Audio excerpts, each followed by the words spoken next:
اور سرکار دو عالم صلی اللہ علیہ وسلم کا مبارک احادیث سنائی ہے، اسی کی روشنی میں آپ کے سامنے مختصر سی بات ہوگی۔ اللہ رب العزت ہم سب کو عمل کرنے کی توفیق عطا فرمائے۔ دوستو یاد رکھیں یہ بات، کائنات کے اندر دو جماعتیں ایسی ہیں جس کا انتخاب رب العالمین نے فرمایا ہے۔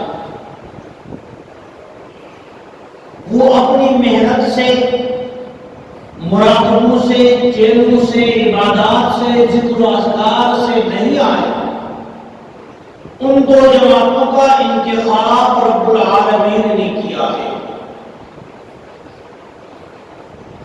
ایک وہ مبارک جماعت ہے جو حضرت آدم علیہ السلام سے لے کر سرکار دو عالم صلی اللہ علیہ وسلم پر ختم ہو گئی۔ یہ جو مبارک جماعت ہے، یہ وہ جماعت ہے جس کا رب العالمین نے اپنی رسالت کے ساتھ ان کا انتخاب فرمایا۔ کوئی بھی نبی عبادات سے، محنت سے اس کو نبوت نہیں ملتی۔ اہل سنت والجماعت کا یہی متفقہ عقیدہ ہے کہ نبوت کسبی چیز نہیں ہے، نبوت عطائی ہے۔ اللہ جس کو چاہے عطا کر دے۔ تو یہ نبوت کا جو سلسلہ ہے حضرت آدم سے شروع ہوئی اور حضرت محمد رسول اللہ صلی اللہ علیہ وسلم پر ختم ہو گئی۔ اب لاکھوں قیامت آ سکتی ہے، کوئی نبی بن کر نہیں آ سکتا۔ یہ میرا اور آپ کا ایمان ہے۔ اللہ نے ختم نبوت کا تاج آمنہ کی لال کے اوپر سجا کر کے نبوت کا یہ سلسلہ ختم کر دیا۔ اللہ رب العزت جس نبی کا انتخاب اپنی رسالت کے ساتھ کرتا ہے تو پھر تقدیر کا بھی فیصلہ بڑی عجیب ہوتی ہے۔ حضرت نوح علیہ السلام کو اللہ رب العزت نے اپنا جلیل القدر نبی بنایا، لیکن تقدیر کا یہ ستم کہ آپ کا اپنا بیٹا جہنم کا ایندھن بنا۔ حضرت ابراہیم علیہ السلام کو اللہ رب العزت نے خلیل اللہ بنایا، لیکن تقدیر کا یہ فیصلہ کہ آپ کا باپ آزر جہنم کا ایندھن بنا۔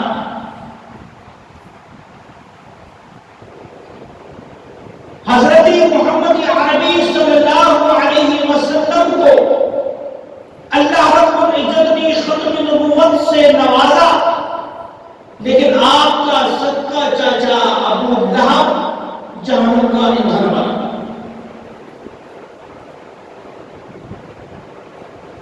اس لیے یہ رسالت عطائی ہے، تو جب اللہ جس کو اپنی رسالت کے ساتھ جس کا انتخاب کرتا ہے پھر وہ تقدیر کے فیصلے ڈرتے نہیں ہیں۔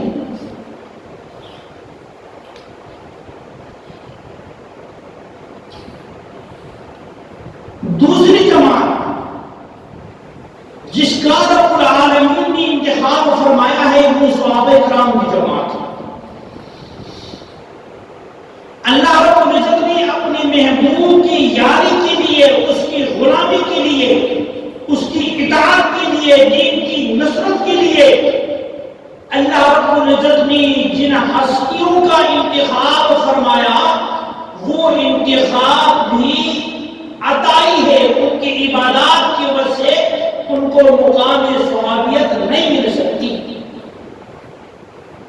کہ کوئی شخص عبادات کر کے صحابی بن جائے، نہیں ہو سکتا۔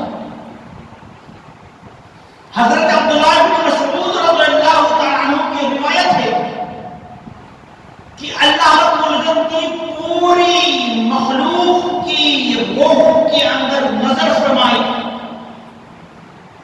تو پوری عالم کے لیے ہدایت کے لیے اپنے محبوب کا انتخاب فرمایا۔ اس کے بعد اللہ نے اپنے بندوں میں سے پھر نظر فرمایا کہ اس محبوب کی معیت کے لیے، اس کی غلامی کے لیے، دین کی مدد کے لیے اللہ نے جن روحوں کا انتخاب فرمایا وہ صحابہ کرام تھے۔ ان کی انتخاب بھی بڑا نرالا ہے۔ بنو تمیم میں سے سیدنا صدیق اکبر کا انتخاب فرمایا، بنو عدی میں سے سیدنا عمر فاروق کا انتخاب فرمایا، بنو امیہ میں سے سیدنا عثمان غنی کا انتخاب فرمایا، اور بنو قریش میں سے سیدنا علی بن مرتضی رضی اللہ تعالی عنہ کا انتخاب فرمایا۔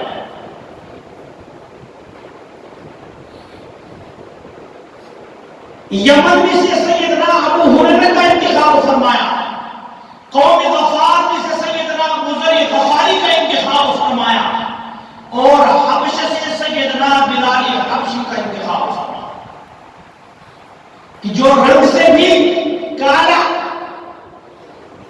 آزاد بھی نہیں، غلام در غلام، لیکن جب اللہ رب العزت نے انتخاب فرمایا، مصطفیٰ کا جب نظر پڑا تو اللہ نے بلال حبشی کو وہ مقام عطا فرمایا کہ جب آپ زمین پہ چلتے تو آپ کے قدموں کے آہن رب العالمین نے جنت میں سمائی۔ نہیں آئی سمجھ آپ؟ اگر سمجھ آ جائے تو آپ اپنے منہ سے لفظ سبحان اللہ اونچی آواز سے کہا کرو۔ سبحان اللہ آپ کی کہنے کی وجہ سے میرے کچھ نہیں ہوتا، آپ کا اپنا فائدہ ہے۔ حدیث کا مفہوم ہے کہ جو شخص ایک دفعہ سبحان اللہ کہتا تو رب العالمین اس کو جنت کے اندر ایک ایسے بڑی درخت لگا دیتا ہے کہ عربی نسلی گھوڑا 500 سال تک اگر اس کی ارد گرد گھومتا رہے تو پھر دوسری طرف لگے۔ یہ نعمت کس کو ملتی ہے؟ اونچی آواز سے کہے سبحان اللہ کہنے کی وجہ سے ملتی ہے۔ عادت بنایا کرو سبحان اللہ کہنے کی۔ تو عرض کر رہا تھا کہ یہ صحابیت یہ رب العالمین کا انتخاب ہے، کوئی اپنے عمل سے صحابی نہیں بنتا۔ اور پھر رب العالمین کا انتخاب بھی بڑا نرالا ہے، مختلف قوموں سے مختلف اشخاص کا انتخاب فرمایا۔ اگر کوئی شخص اپنے اختیار سے صحابی بنتا تو ابو جہل بنتا، ابی بن کعب بنتا، ابو لہب بنتا۔ یہ اللہ کی عطا ہے جس کو عطا فرمایا۔ وہ یہ نہیں دیکھتا کہ نسل سے کیا ہے، نسب کیا ہے، حسب کیا ہے، رنگ کیا ہے۔ جس پر اللہ کا کرم ہوتا ہے اس کو اپنے محبوب کی غلامی کی جگہ کو لگا دیتا ہے۔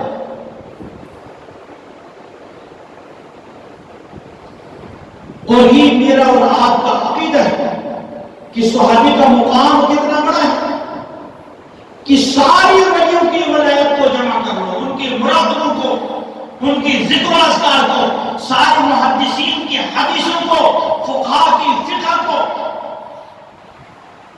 ان کے اعمال کو، عبادات کو سارے جمع کر لو تو اہل سنت والجماعت کا یہ عقیدہ ہے کہ حضرت بلال حبشی رضی اللہ تعالی عنہ جب اذان کے لیے سامنے مسجد نبوی کے سامنے کھڑے ہوئے جب اذان دیتے، آپ کا نگاہ جب محمد رسول اللہ صلی اللہ علیہ وسلم کی چہرے انور پر پڑتا، اس ایک نگاہ کی پوری کائنات کی عبادت مقابلہ نہیں کر سکتی۔ سبحان اللہ۔ مقام صحابیت اتنی بڑی نعمت ہے اور یہ عطائی ہے، یہ کسبی نہیں، اپنی محنت سے کوئی صحابی نہیں بنتا، اللہ کی عطا ہوتی ہے۔ اور کتنے بڑا مقام ملا کہ آپ مدینہ منورہ کے اندر چلتے ہیں، قبولیت اتنی بڑی ہے کہ اللہ نے آپ کے قدموں کے آواز جنت میں اللہ کے نبی کو سنایا۔ جبریل امین سے پوچھا کہ جبریل یہ قدموں کی آہٹ میں سن رہا ہوں کس کی؟ کہا یا رسول اللہ یہ آپ کے غلام بلال حبشی کے قدموں کی آواز ہے، جو اس وقت مدینہ کی گلیوں میں چلتا ہے، لیکن آپ کے ساتھ تعلق، آپ کے ساتھ محبت کی وجہ سے اللہ نے اتنا بڑا مقام دیا ہے کہ اس کی قدموں کے آواز جنت والے جنت میں سنتے ہیں۔ اللہ کا نبی واپس تشریف لائے، بلال سے پوچھا کہ بلال بتا تیرا کون سا ایسا عمل ہے کہ تو جنت کے اندر بھی تیرے قدموں کی آہٹ میں اپنی سے آگے سن رہا تھا، کیا کر رہا ہے، تیرا عمل کیا ہے؟ کہا یا رسول اللہ میرے کیا عمل، کوئی خاص مجھے تو معلوم نہیں، ہاں ایک بات ضرور ہے کہ جب بھی میرا وضو ٹوٹتا ہے میں وضو کر لیتا ہوں، 2 رکعت نفل پڑھتا ہوں جس کو تحیۃ الوضو کہا جاتا ہے، اور جب بھی مسجد میں جاتا ہوں 2 رکعت تحیۃ المسجد پڑھتا ہوں، 4 رکعت نفل، یہ میری زندگی کا معمول ہے۔ ایک تو باوضو رہتا ہوں، جب بھی وضو ٹوٹے وضو بھی کر لیا، 2 رکعت نفل بھی ادا کر لیا جس کو وضو والا نفل کہا جاتا ہے، اور جب بھی مسجد میں آتا ہوں شکرانے کے طور پہ 2 رکعت تحیۃ المسجد کے لیے 2 رکعت نفل ادا کرتا ہوں۔ اللہ نے ان 4 رکعت نفل کی بدولت اتنا بڑا مقام عطا فرمایا، اور پھر ہم کیا کہتے ہیں بھائی چلو فرض پڑھ لیا تو بڑی بات ہے، نوافل کے لیے کس کے پاس کیا ہے؟ بھائی یہ بات بھی اگر فرض پڑھ لیا نا تو فرض ہمارا کہاں مکمل ہے؟ اس لیے جب بھی آپ کے پاس ٹائم ہو فرائض کے ساتھ نوافل کا ضرور اہتمام کیا کریں، پتہ نہیں کون سی سجدہ قبولیت والی ہوگی۔ اس لیے آپ کے سامنے قرآن کریم فرقان حمید کی جو آیات میں نے تلاوت کی، فَإِنْ آمَنُوا بِمِثْلِ مَا آمَنْتُمْ بِهِ فَقَدِ اهْتَدَوْا، کہ ایمان والوں، مسلمانوں، اگر تمہارا ایمان صحابہ کرام کے ایمان جیسا ہوگا تو ہدایت پاؤ، اور اگر ان جیسا نہیں تو تمہیں ہدایت نہیں مل سکتی۔ صحابہ کرام کا ایمان کیا تھا کہ صحابہ کرام کا ایمان یہ تھا کہ جب نبی کی غلامی میں آئے اپنا سب کچھ اللہ کی نبی کی نبوت پر، اس کی رسالت پر، اس کی دین کے لیے قربان کر، یہ نہیں دیکھا کہ رات ہے دن ہے مشکلات ہے بھوک ہے پیاس ہے، یہ نہیں دیکھا کہ میرے ابھی میں شادی ہو رہی ہے، جب اللہ کا حکم آیا تو اپنا سب کچھ قربان کر۔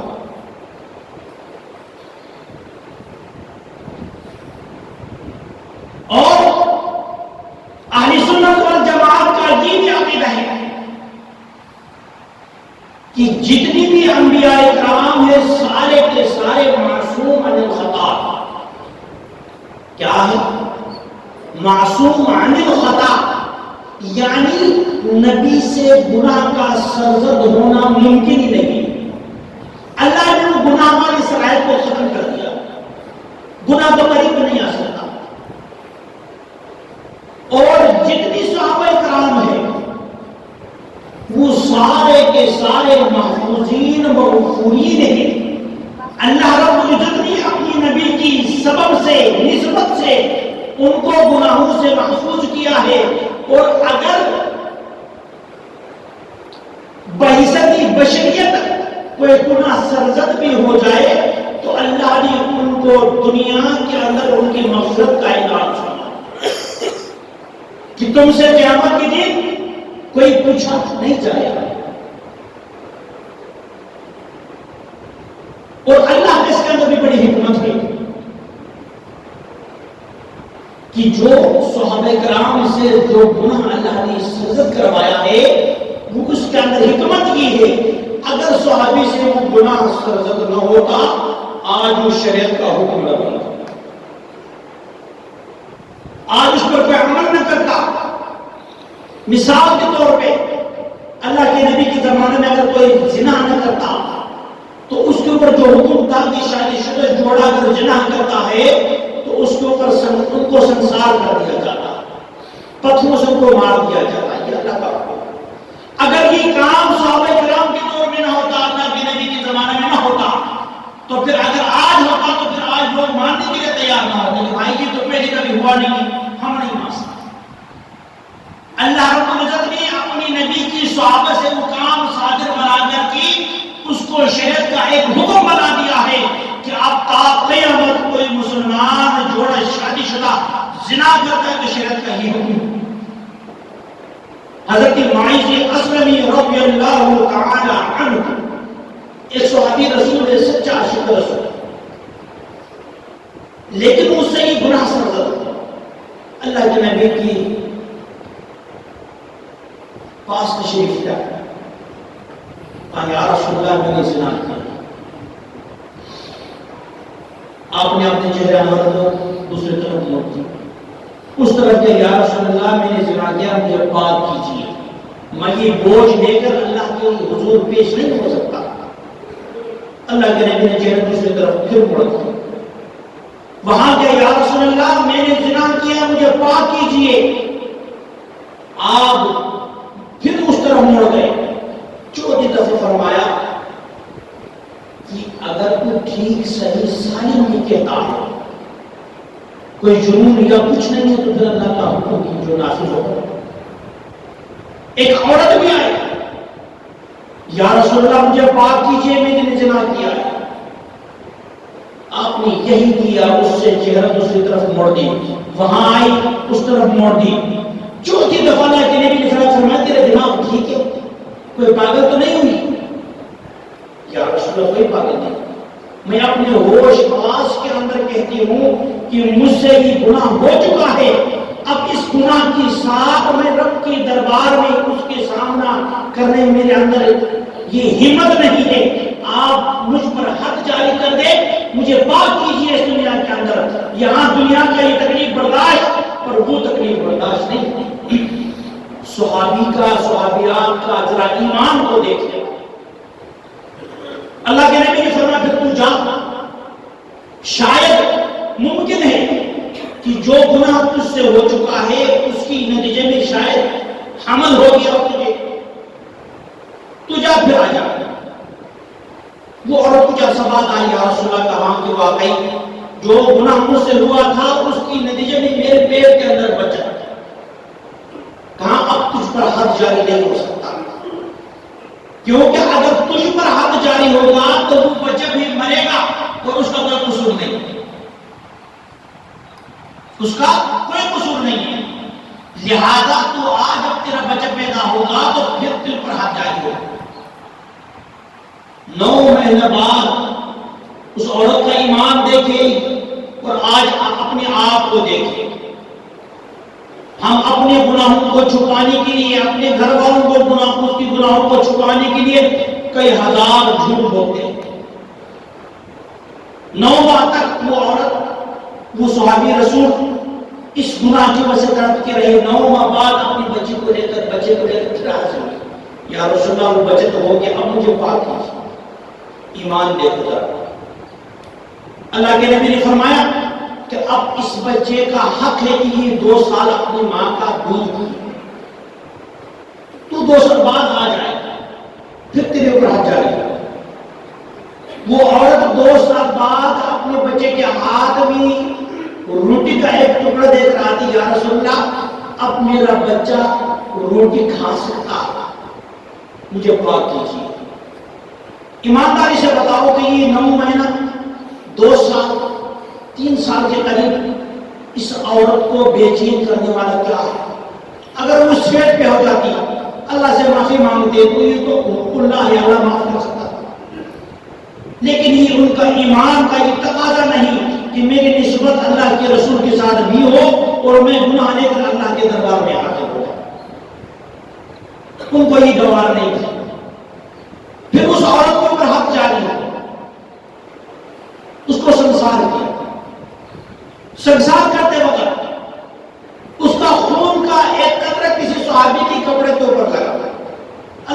بھی موجود ہے. صحابی کے منہ سے یہ الفاظ نکلے کہ ہمارے کپڑے کو، میرے کپڑے کو گندے خون نے خراب کر دیا. اللہ کے نبی نے اس کو ڈالا، کہا یہ نہیں کہنا کہ گندا خون نہیں ہے، اگر اس کا ہی توبہ پوری دنیا کے اوپر تقسیم کرو تو اس کی اس توبہ کی وجہ سے پوری عالم کی مغفرت ہے. یہ خون پاک ناپاک نہیں. اللہ نے ان سے یہ گناہ کروایا اس لیے تھا تاکہ اس کو ایک شریعت کا حصہ بنانا تھا، کیونکہ کل کوئی انکار نہ کر دے کہ بھائی یہ تو پہلے زمانے میں نہیں تھا، اللہ کے نبی کے زمانے میں نہیں تھا، تو اب ہم کہاں کریں گے. اس لیے میرے دوستو اللہ کے نبی نے فرمایا اللہ فی اصحابی کہ تمہیں اللہ کا واسطہ ہے کہ میرے صحابہ کے بارے میں احتیاط کرو، ان سے ڈرو، ان کو پر لعن طعن مت کرو، کیونکہ صحابہ وہ لوگ ہیں جن کا رب العالمین نے انتخاب کیا ہے. فرمایا احبهم فبحبی احبهم، فرمایا جو ان سے محبت کرتا ہے صحابہ کرام سے در حقیقت وہ مجھ سے محبت کرتے ہیں. میری محبت کی وجہ سے صحابی سے محبت ہوتی ہے. ومن ابغضهم فببغضی ابغضهم، فرمایا جو صحابہ کرام سے نفرت کرتے ہیں، بغض کرتے ہیں، در حقیقت یہ نفرت، یہ بغض صحابی رسول سے نہیں اللہ کی نبی سے. فببغضی ابغضهم. اس لیے میرے دوستو جن کا انتخاب رب العالمین نے کیا، کسی انسان کو یہ حق نہیں پہنچتا کہ اس رب کے انتخاب کے اوپر اعتراض کرے. میں آپ کو سمجھا دوں کہ یہ انتخاب کے اوپر اگر اعتراض کریں گے تو کیا ہوگا، ہم دائرہ اسلام سے نکل جائیں گے. اس لیے کہ اللہ رب العزت نے جن صحابہ کا اپنے محبوب کی معیت کے لیے جن لوگوں کا انتخاب فرمایا ہے، اگر وہ نعوذ باللہ کوئی فاسق فاجر ہوتے تو کیا مانا اللہ کو معلوم نہیں تھا کہ یہ لوگ میرے صحابہ کی، میرے نبی کی صحابت کی لائق نہیں ہے. حقیقت حال یہ ہے کہ جو صحابہ کی صحابیت پر، ان کی صدق پر، ان کی عدالت پر، ان کی امانت پر، ان کی ایمان پر انگلیاں اٹھاتے ہیں، در حقیقت وہ اللہ رب العزت کے علم کے اوپر اعتراض کرتے ہیں. وہ جو اللہ رب العزت کے علم پر اعتراض کرے پھر وہ مسلمان باقی نہیں رہتے. ایک اور آپ کو بتاؤں کہ صحابہ کرام کی صداقت پر، ان کی عدالت پر اعتراض کرنے سے کیا نقصان ہوتا ہے. یاد رکھیں ایک بات، صحابہ کرام وہ ہستیاں ہیں جو اسلام کی، دین اسلام کی، قرآن کی چشمدید گواہ ہے. کیا ہے؟ انہوں نے اللہ کے نبی کے اوپر وحی اترتے ہوئے دیکھا ہے اپنے آنکھوں سے. اگر کسی مقدمہ کی چشمدید گواہ کے اوپر جرح ہو جائے، پڑھے لکھے نوجوان بیٹھے ہیں آپ سمجھ سکتے ہیں، کسی مقدمہ کے اندر آپ کی کوئی کیس چل رہا ہے عدالت میں، اگر اس مقدمہ کی چشمدید جو گواہ ہے جنہوں نے دیکھا ہے اس جرم کو، اس کام کو، اگر اس پر اعتراض ہو جائے تو پھر مقدمہ ختم ہو جائے گا. اگر تم صحابہ کرام کے اوپر اعتراض کرتے ہو، وہ تو اسلام کی چشمدید گواہ ہے جنہوں نے دیکھا ہے اپنی آنکھوں سے، تو پھر اسلام چل نہیں سکتا صحابہ کرام کے بارے. اس لیے اللہ کا نبی کا یہ فرمان کہ اللہ فی اصحابی، کہ میرے صحابہ کے بارے میں اللہ سے ڈرنا، ان کے اوپر تنقید نہیں کرنا. اگر میں نے ان سے گناہ سرزد کروا بھی دیا ہے تو میں نے قرآن کے اندر یہ بھی اعلان کر دیا ہے کہ یہ ان کو میں نے معاف کر دیا، یہ مجھ سے راضی، میں ان سے راضی. تم کون ہو تو بات کرنے والا؟ جب رب راضی ہے تو پھر میں اور آپ، کوئی محدث، کوئی عالم، کوئی فقیہ، کوئی قطب افضل جو بھی ہے، ان کو یہ حق نہیں کہ وہ صحابہ کرام کی شخصیات پر، ان کے آپس کے معاملات کو ابھی اچھال کر کے ان پر اعتراض کرے، کسی کو کوئی حق نہیں. اس لیے صحابہ کرام ہماری تنقید سے بالا تر ہے. ہم نیچی طبقے کے لوگ ہیں. اگر ہم صحابہ کرام پر تنقید کریں گے تو یہ اس بات کی مترادف ہوں گے کہ ہم آسمان کی طرف منہ کے تھوک ماریں گے تو وہی تھوک ہمارے منہ پہ گرے گا، نیچے زمین پر نہیں گرے گا. اور اللہ نے کے نبی نے فرمایا کہ یہ صحابہ یہ تو ستاروں کے مانند ہے، تم جس کی بھی اقتداء کرو گے ہدایت پاؤ گے. اس لیے میرے دوستو آج کا یہ خطبہ آپ کے سامنے میں نے قرآن کریم فرقان حمید کی آیات کی تلاوت کی، احادیث کی روشنی میں آپ کو یہ بات مختصراً نتیجتاً یہ بات سمجھ میں آئی ہوگی کہ صحابہ کرام وہ جماعت ہے جو ہمارے تنقید سے، ہمارے گفتگو سے، ہمارے رائے سے بالا ہے. یہ ہمیں حق دیتی ہے. اس لیے اللہ کی صحابہ سے محبت کرنا ہے کس وجہ سے؟ نبی کی محبت کی وجہ سے. جس کی دل کے اندر رسول اللہ صلی اللہ علیہ وسلم کی محبت ہے وہ صحابہ کرام سے محبت کرتا ہے. جس کی دل میں اللہ کے نبی کی محبت نہیں ہے وہ صحابہ سے محبت نہیں کرتا. تو دوستو اللہ رب سے دعا ہے کہ ہم سب کو صحابہ کرام کے ساتھ محبت کرنے کی توفیق عطا فرمائیں، ان کے نقش قدم پر چلنے کی توفیق عطا فرمائیں. وآخر دعوانا الحمدللہ رب العالمین.